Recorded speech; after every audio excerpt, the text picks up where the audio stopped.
Bismillahirrahmanirrahim. We are here with the first part of lecture number 6, and dear students, we will continue where we left in the last class. So let's have a recap of what we were discussing. So in the last lecture we were discussing about the von Neumann bottleneck, and as I had told you that bottleneck always happens over there where we have a rate. Okay, I had given you an example of a normal beverages bottle of any drink. So if you change its side towards the earth and open its cover, so it will it will not only drop down immediately, rather it will go slowly out. So this means that there is a bottleneck.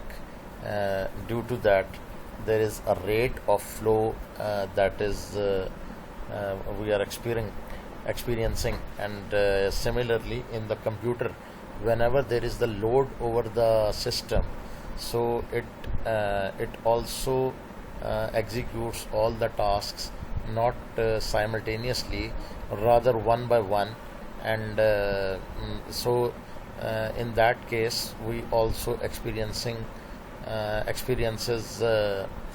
some rate of doing work, and that we can say it the bottleneck.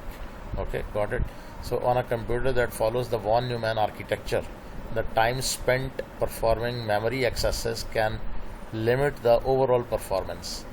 Architects use the term von Neumann bottleneck to characterize the situation and avoid the bottleneck with techniques such as restricting most operands to registers.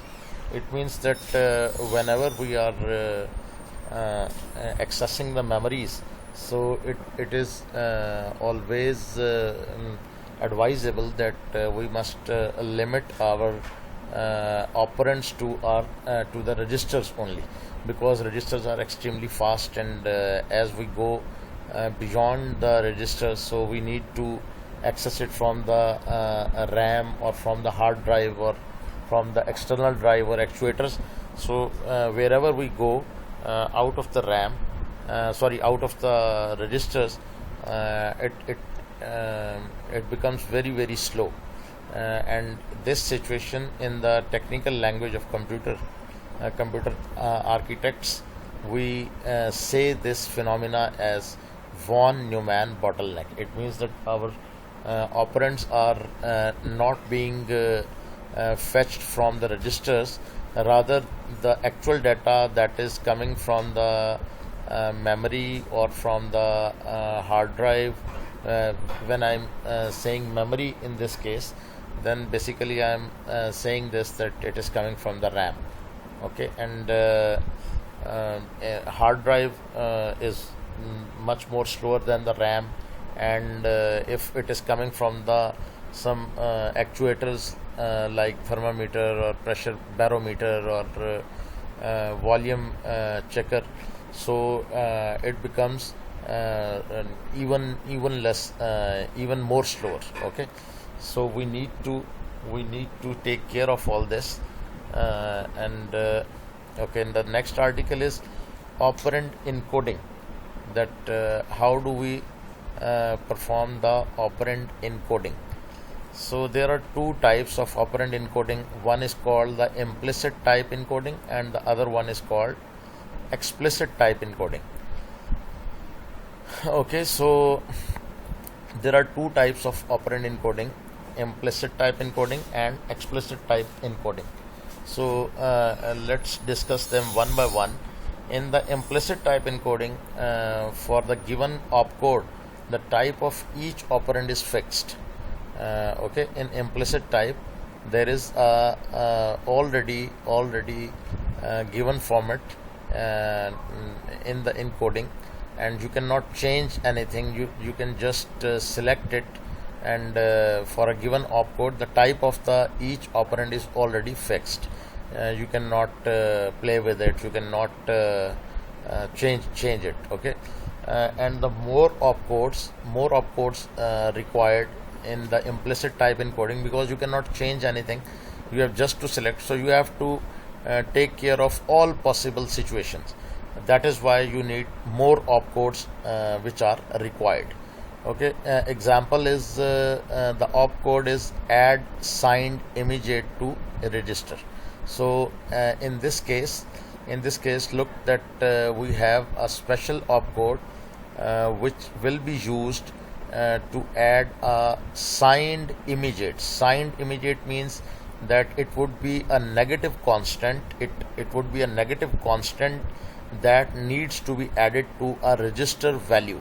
So whenever we will be dealing with such situation in the programming, that we need to add a signed constant value to a value in the register. So we will have this opcode readily available in the list of the instructions, and we just need to call this opcode and supply it the values, and nothing else needs to be changed. So in the implicit type encoding, the length of the instruction set, it becomes more, but you cannot change anything, and all the format is already recorded in the instruction list. Okay, and the other one is the explicit type encoding, and explicit type encoding, in which we can the operand specifies type and value. The operands specify means there is the room available for the programmer to customize the solution, but in that case, first the type of the operand needs to be specified, and then its value. Okay, and then its value. For example, I'm adding two registers. So in the type, I will tell that it is the register, that the type is register, and then the value is the number of that register. Okay, and if I am adding some constant value to register, so in that case I will in the first operand type, I will say that the first value, it will be coming from a immediate. This is an immediate value. Okay, this is an immediate, signed immediate or unsigned immediate, whatever it would be, and I will just tell the type here, type of the constant here, and then its value. Okay, then I will specify the value. For example, I said that it is a signed immediate, and after that I told it that its value is -17. Okay, so the type and the value needs to be specified by the programmer, and it gives more flexibility. Fewer opcodes required.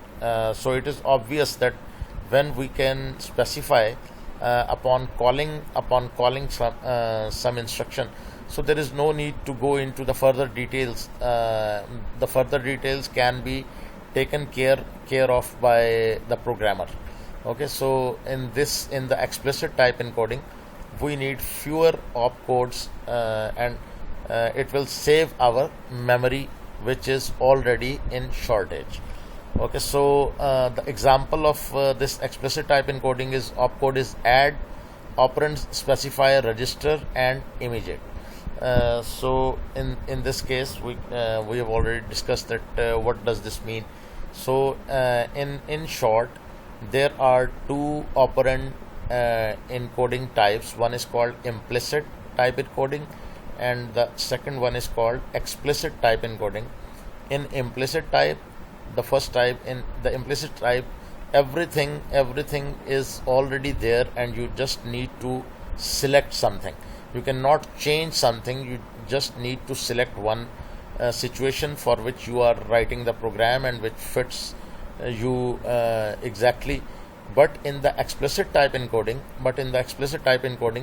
there is a room available for you to customize the solution and to specify the type and value of the operands by yourself. So examples of the implicit encoding. Implicit encoding is that in which we don't have any choice of change anything. We have just need to have a choice of picking only. So let's see here the opcode. The opcode is add register, and the operands in it are R1 and R2. So what is the meaning of this encoding, implicit encoding command? It means that add the contents of register R1 with the register of R2, and then compute the result and overwrite it on the contents of R1. Results needs to be saved at R1. Add immediate sign. In this case, we have one operand coming from the register R1, and the other operand is coming from the signed immediate, and that and to that we specify it with the key letter I. So what it will do, the meaning of this command will be the add the value of I, which is a signed immediate value, a constant value, to the contents of register R1, and then the result must also be overwritten on the contents of register R1. The next command is add immediate unsigned. In this case, we will use the operands R1, register the contents of R1, and the unsigned immediate.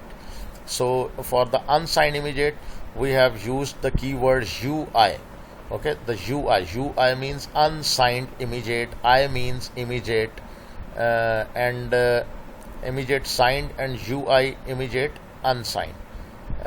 Similarly, it will add the contents of register R1 with the unsigned immediate value, means it would be a positive value. The next one is add memory. So in this case, the one command will be coming from the register R1, the contents of register R1, and the other operand will be coming from a value in the memory. So in this case, the contents of R1 need to be added to the to some value in the memory.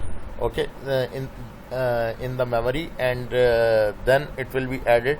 And this is the same situation which we called in the 2-3 slides back as the von Neumann bottleneck, because here you can see that I'm specifying a value from the memory. One value is coming from the register, which is internal to the microprocessor, and the other value, it is coming from a external source, that is, it is coming from the memory, that is not presently or readily available inside the processor. So this will cost microprocessor a lot, and overall it is called the von Neumann bottleneck. This situation is called von Neumann bottleneck. Okay, and here further explanation is coming, which we have already discussed verbally, but now you can see another example, the example of explicit encoding. We have discussed the format of implicit encoding in the last slide, and here the examples of explicit encoding. You can see that add operation with register 1 and 2 as operands.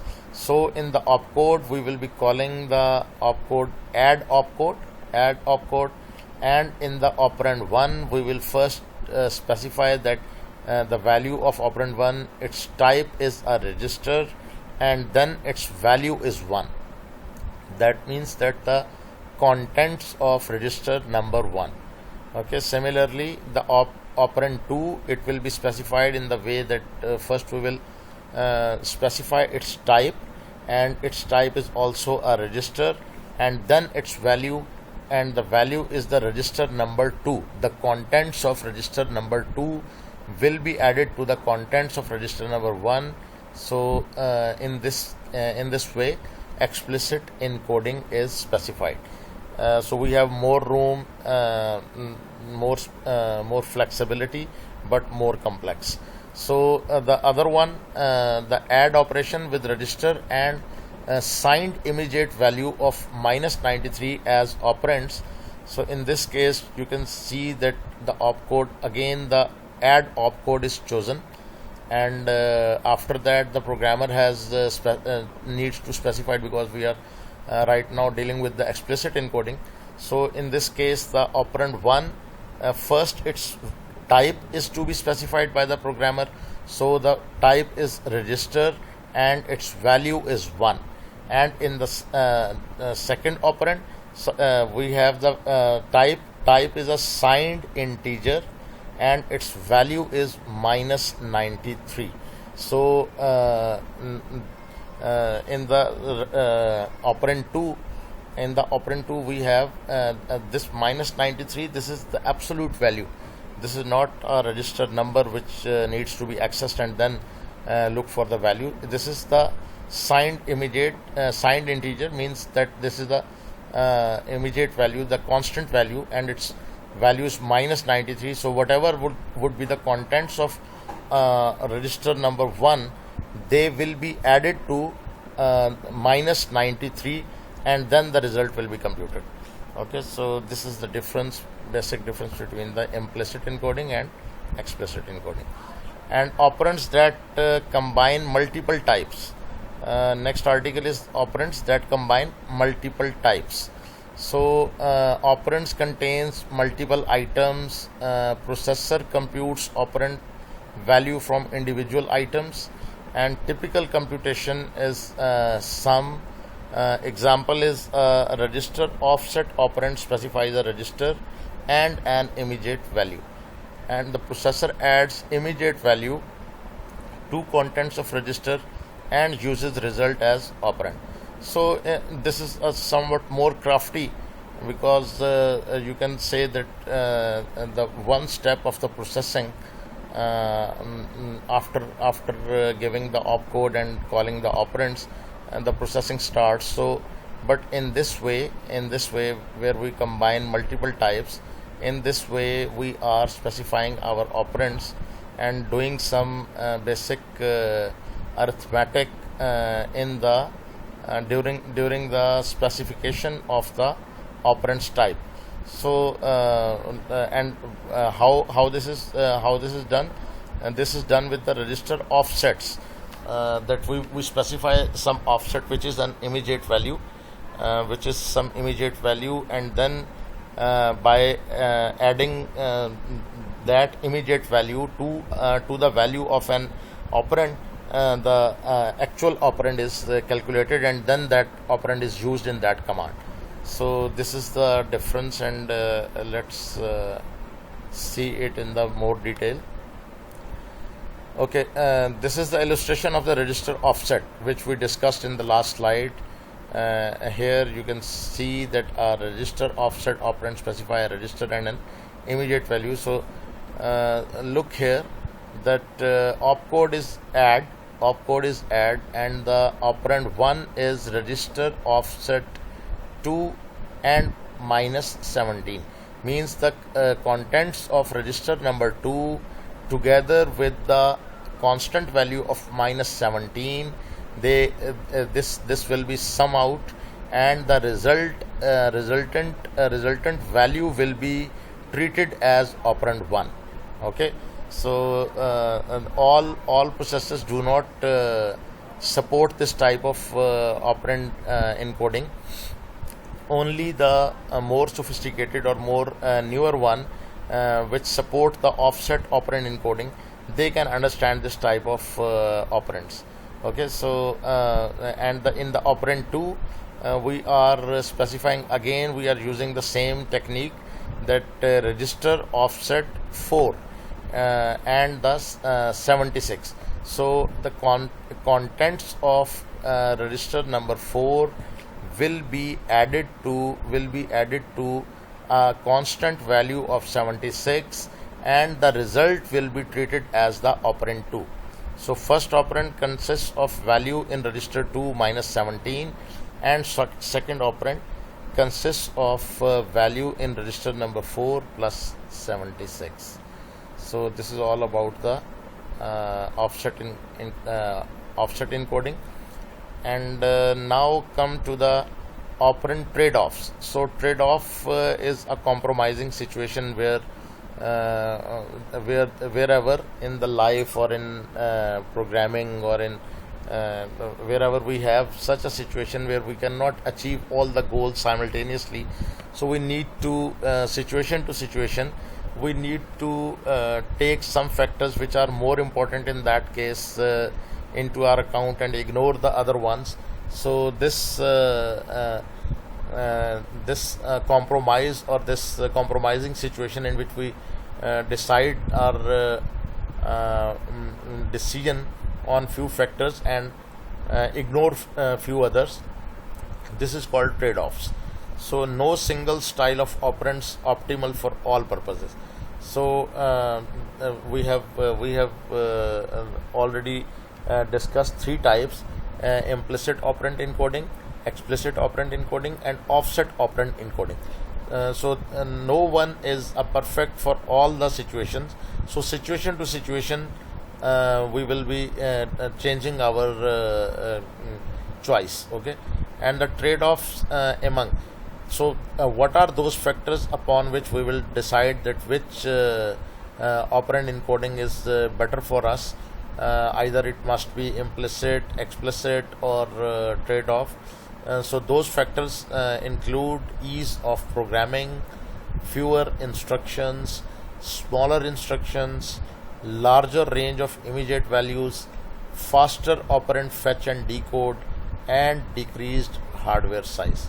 So these are the 6 parameters upon which we decide that which type of operand needs to be used. For example, we need smaller instructions. So in this case, we will be using the explicit operand encoding. Okay, smaller instructions and fewer instructions. So we will be using the explicit operand encoding. But if we need the ease of programming, then we will be calling implicit operand encoding. Large range of immediate values. For this we will be using. We can use any one because this depends upon the memory structure and the length of the registers or the data types which we have used. So we cannot readily decide upon this factor.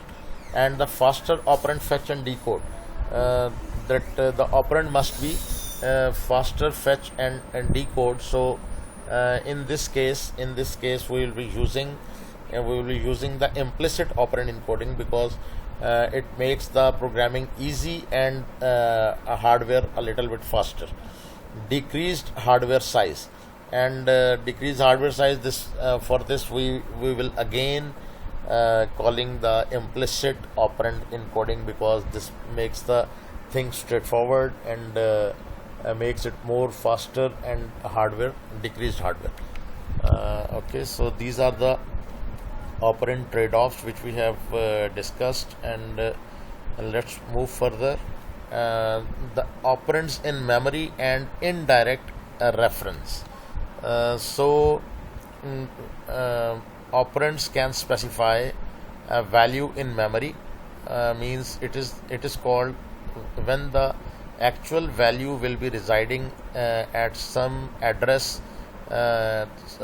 So this type of access of the operand is called memory reference. Okay, but the location in memory that contains the address of the operand, this is called indirect reference. Note, accessing memory is relatively expensive. So memory is if we will be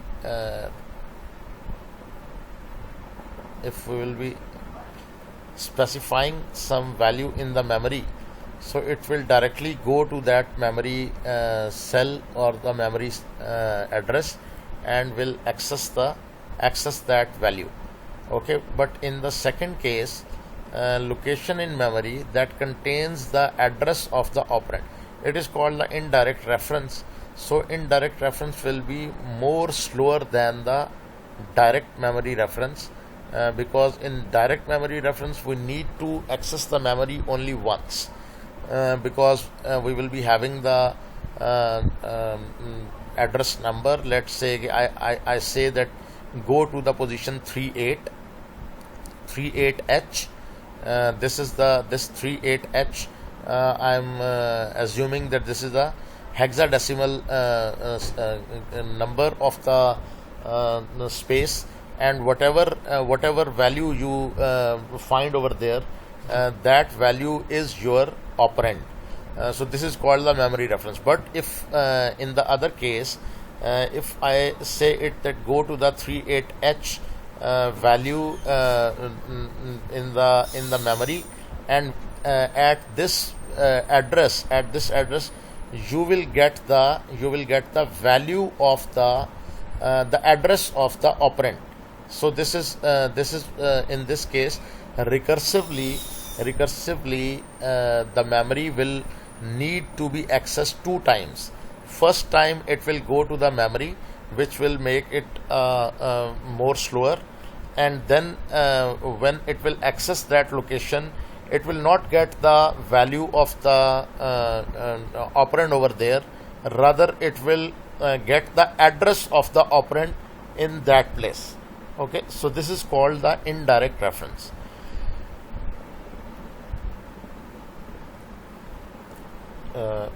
Okay, let's move next.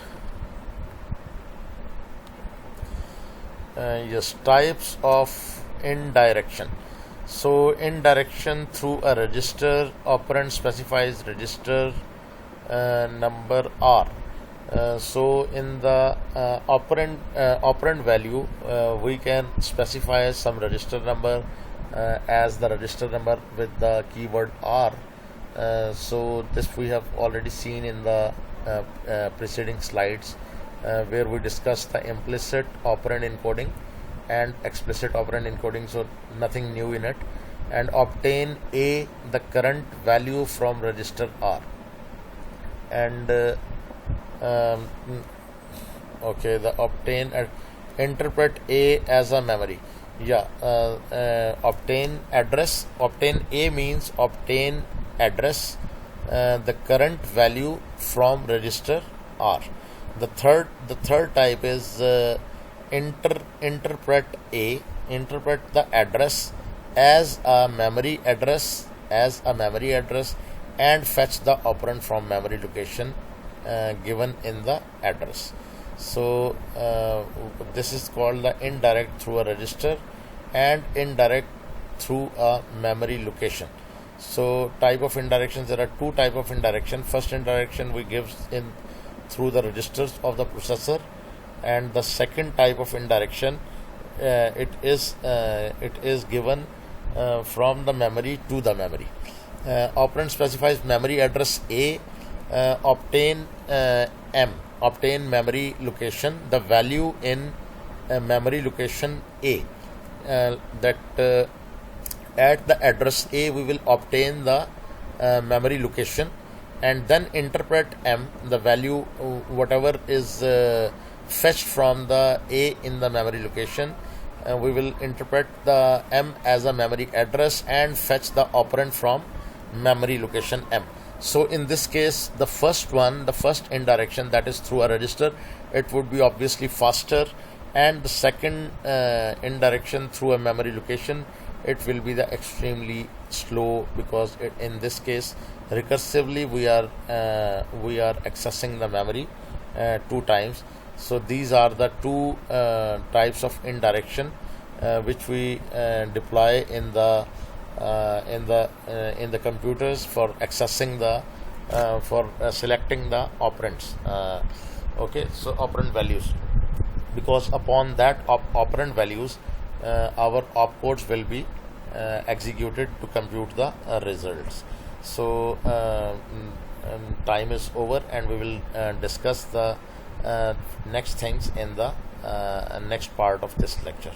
Assalamu alaikum.